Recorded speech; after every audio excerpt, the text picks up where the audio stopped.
what do you envision to be the future society that we will live in, the future societies as a region that we will live in, if some of these issues are not addressed soon?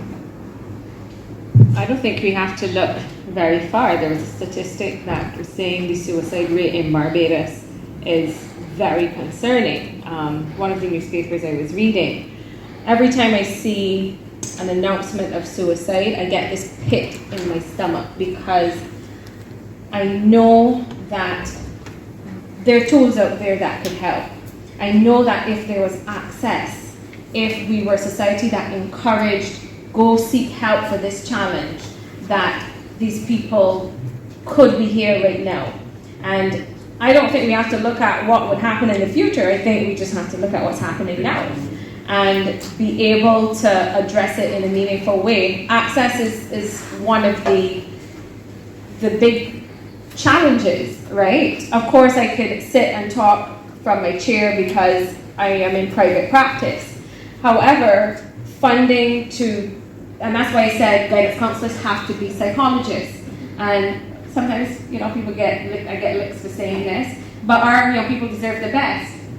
Your guidance counselors in schools have to be psychologists, master's level psychologists, and we have to be able to respond financially to have a professional in school.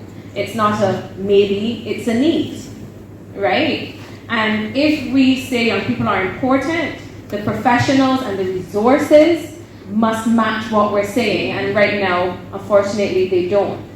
One of the things I also want to mention is we talk about vulnerable populations.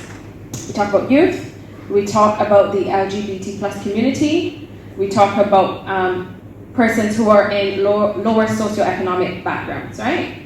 We develop programs, but we have NGOs right now on the ground who are gatekeepers for certain communities and are not getting the funding that they need. And we're talking about government funding, yes, we're talking about international agencies, but we want a sustainable response. And I'll give you an example. Through Carrie-Ann Hurley, a social worker, Barbados Family Planning, she runs a young mothers program. Those girls get parenting classes, it's intense. They get group counseling, individual counseling. But Carrie-Ann has to look for funding. You have Jabez House, who is a gatekeeper to a significant population and their families. They also offer counseling, but they also offer the parenting classes, they offer the entrepreneurship classes. We have NGOs, brilliant young people and adults who have the solutions but are fighting for funding.